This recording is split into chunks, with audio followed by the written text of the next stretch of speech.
Welcome back to my channel SG family. জয় Shri Krishna, Radhe Radhe. SG ফ্যামিলির পক্ষ থেকে সবাইকে স্বাগতম। সবাইকে জানাই গুড মর্নিং, শুভ সকাল।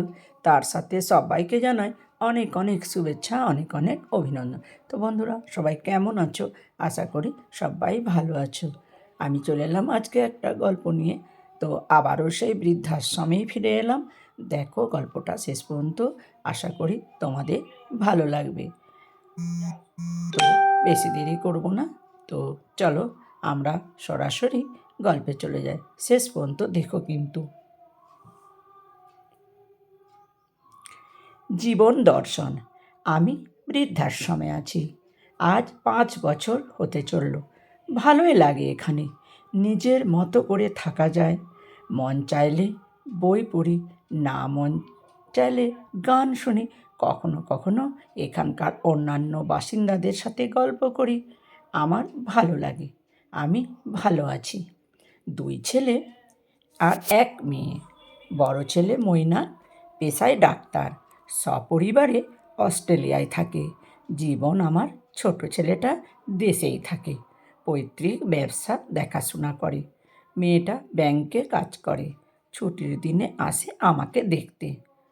কোনো সপ্তাহে আসতে না পারলে রান্না করে পাঠিয়ে দেয়, একটু বেশি করেই পাঠায়, যাতে করে অন্যদেরও একটু ভাগ দিতে পারি। আমি রঞ্জনা খান। এভাবেই চলছে আমার জীবনের গত 5 বছর।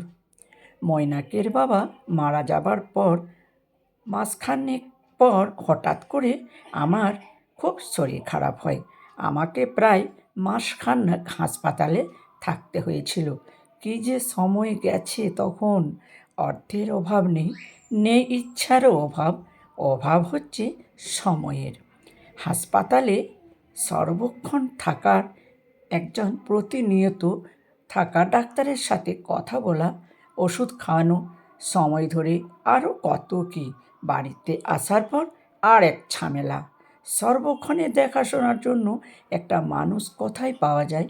মেয়েটা অফিস কামাই করছে প্রায়, আবার অফিস আর আমাকে সামলে তার নিজের সংসারটাও ঠিক খেয়াল রাখতে পারছে না। একদিন শুনলাম জামাই বলছে, মা তো তোমার একার নয়, তোমার ভাইদেরও তো কিছু দায়িত্ব আছে। খুব স্বাভাবিকভাবেই কিন্তু কথাগুলো এসে যায়, তাই আমি সহজভাবেই নিলাম। এর মধ্যে শুনি ছোট বৌমা জীবনের সাথে খুব চিৎকার করছে, কি না নাতির রেজাল্ট খুব খারাপ হয়েছে। অসুস্থ আমাকে দেখতে আত্মীয় স্বজনের আনাগোনা বেড়ে গিয়েছিল, আবার আমাকেও একটু বাড়তি যত্ন করতে হয়েছে। তাই এই কদিন মা বাবা কেউই আর ছেলের পড়াশোনা দেখার সুযোগ পায়নি। এই ঘরে বাচ্চা মানুষ হবে না, কারণ এখানে পড়াশোনার কোনো পরিবেশ নাই।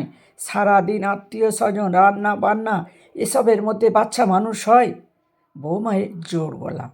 আমি শুনলাম এবং ভাবলাম, ঠিকই তো। আজকালকার এই প্রতিযোগিতার যুগে টিকে থাকতে হলে বাচ্চাকে 100 ভাগ সময় দিতে হবে। এখান থেকে 10 ভাগও যদি অন্য কোথাও দেয়া হয়, ক্ষতি হবে বাচ্চার। আমি অনেক ভেবে দেখলাম, বিভিন্ন দিক থেকে ভেবেছি, তারপর আমি এই সিদ্ধান্ত নিয়েছি। ছেলেমেয়েরা বিরোধিতা করেছে। বড় ছেলেটা বিদেশ থেকে আসলো, অনেক কান্নাকাটি করছিল। সে আমাকে এখান থেকে অস্ট্রেলিয়ায় নিয়ে যেতে। মেয়েটা অনুরোধ করেছিল যেন তার সাথে গিয়ে থাকি, কিন্তু আমি সবাইকে না করে দিয়েছি। আমি আমার সিদ্ধান্তে অটল থেকেছি। তাহলে মা, তুমি আমাদের ভালোবাসো না, আমাদের আপন মনে করো না, তাই আমাদের সাথে থাকতে চাও না? জীবন কাতর কণ্ঠে জিজ্ঞেস করলো, তার চোখে জল। ভালোবাসি রে পাগল, অনেক ভালোবাসি। আর তাই তো সম্পর্কটা সব সময় এমন ভালোবাসাময় হয়ে থাকুক। একসাথে থাকা সম্পর্কগুলোর মধ্যে প্রত্যাশা অনেক বেশি রে। আর যখন প্রত্যাশা আর প্রাপ্তির হিসাব মিলে না, তখনই সম্পর্কে টানাপোড়েন শুরু হয়, পরিবারে অশান্তি বাড়ে। মা, তুমি আমাদের সাথে থাকতে চাও না। আবার আমাদের গ্রামের বাড়িতেও তো খালি পড়ে আছে, তুমি তো ওই বাড়িতে থাকতে পারো মা, বড় ছেলেটা বলল। সেই তো ঘরবাড়ি সংসার দায়িত্ব অনেক তো করলাম, এবার একটু নিজের মতো থাকি। তোদেরও আমাকে নিয়ে টেনশন করতে হবে না। আমারও একা বাড়িতে মরে পড়ে থাকার ভয় থাকলো না। তুমি যাবেই বুঝতে পেরেছি। ঠিক আছে মা, বাধা দিব না আর। একটাই অনুরোধ, তোমার খরচটা আমাদের দিতে দিও মা। বেশ তো, দিবি, মুচকি হেসে জবাব দিলাম। এরপরের কাগজ কাগজগুলো খুব দ্রুতই গুছিয়ে নিলাম। টাকা পয়সা সম্পত্তির যথাযথ বিলি বন্টন করলাম। আমার ভাগের অংশটুকু নিজের কাছেই রেখেছি, নিজের মতো ব্যবস্থা করব বলে। এ সম্পদ থেকে সমাজে বয়স্কদের জন্য কিছু করার ইচ্ছা আছে। এখানে অনেকেই আছেন যারা ছেলে মেয়েদের সাথে একটু সময় কাটানোর বিনিময়ে সর্বস্ব দিতে প্রস্তুত, কিন্তু ছেলে মেয়েদের সময় হয় না বৃদ্ধ বাবা মায়ের সাথে দুদণ্ড সময় কাটানোর। আবার অনেকে ভাগের মা কিংবা বাবা হয়ে থাকতে চান না, চলে আসেন এখানে। অর্থাৎ একদম নিরুপায় না হলে কেউ বৃদ্ধাশ্রমে আসাটা চিন্তাই করতে পারে না। অথচ বৃদ্ধাশ্রমে থাকাটা যে জীবনের শেষ বেলায় অনেক ধরনের পারিবারিক জটিলতার বিপরীতে কোনো সুন্দর বা সম্মানজনক সমাধান হতে পারে, এই ধারণাটাই এখনও সমাজে তেমন গ্রহণযোগ্য নয়। যতদিন আমরা মেয়েরা স্বামী সন্তান পরিবারের বাইরে নিজেকে অস্তিত্বহীন মনে করব, ততদিন এই বৃদ্ধাশ্রম ব্যাপারটা একটা ঋণাত্মক ব্যাপার হয়ে আমাদের মাঝে থাকবে। এখানে সবাই আমাকে হিংসে করে, ভালোবাসা মিশ্রিত হিংসা বলে। ছেলেমেয়েরা আমাকে কত ভালোবাসে, এত তাদের সাথে থাকতে বলে, আর আপনি এখানে আশ্রমে পড়ে আছেন। আমি হাসি, তাদের আমি বোঝাতে পারি না আমি এখানেই ভালো আছি। আমি জানি আমার ছেলেমেয়েরা আমাকে অনেক ভালোবাসে, অনেক সম্মান করে, কিন্তু আমি এটাও জানি এই ব্যস্ত জীবনে, যেখানে দিনের প্রতিটি ঘন্টা হিসাবের, সেখানে আমি তাদের কাছে একটা বাড়তি দায়িত্ব ছাড়া কিচ্ছু নই।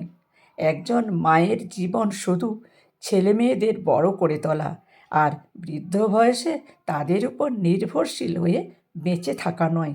বড় হওয়ার সাথে সাথে সন্তানদের নিজের জগৎ তৈরি হয়, নিজের পরিবার, তাদের ঘিরেই চলে জীবনের আবর্তন। সেখানে বৃদ্ধ বাবা মা তাদের সেই জীবনের অংশ হয় না, এটাই সত্য। অনেকে হয়তো এই সত্যটা ধরতে পারে না, কিংবা ধরতে পারলেও না বোঝার ভান করে। হয়তো তাদের আর কোনো উপায় নেই, অথবা তারা যে কোনো মূল্যে সন্তানদের কাছে থাকার লোভ সামলাতে পারে না। আমি যে কোনোভাবেই হোক এই লোভ সংবরণ করে নিলাম। আমি শেষ বয়সটা আমার নিজের মতো করে কাটাতে চাই। এরপর থেকে আমি আমার ঠিকানায়, হ্যাঁ, এখন এটাই আমার ঠিকানা। আমি নিজে এই ঠিকানা বেছে নিয়েছি, একটু আমি হয়ে বাঁচার জন্য। গল্পটা আপনাদের কেমন লাগলো?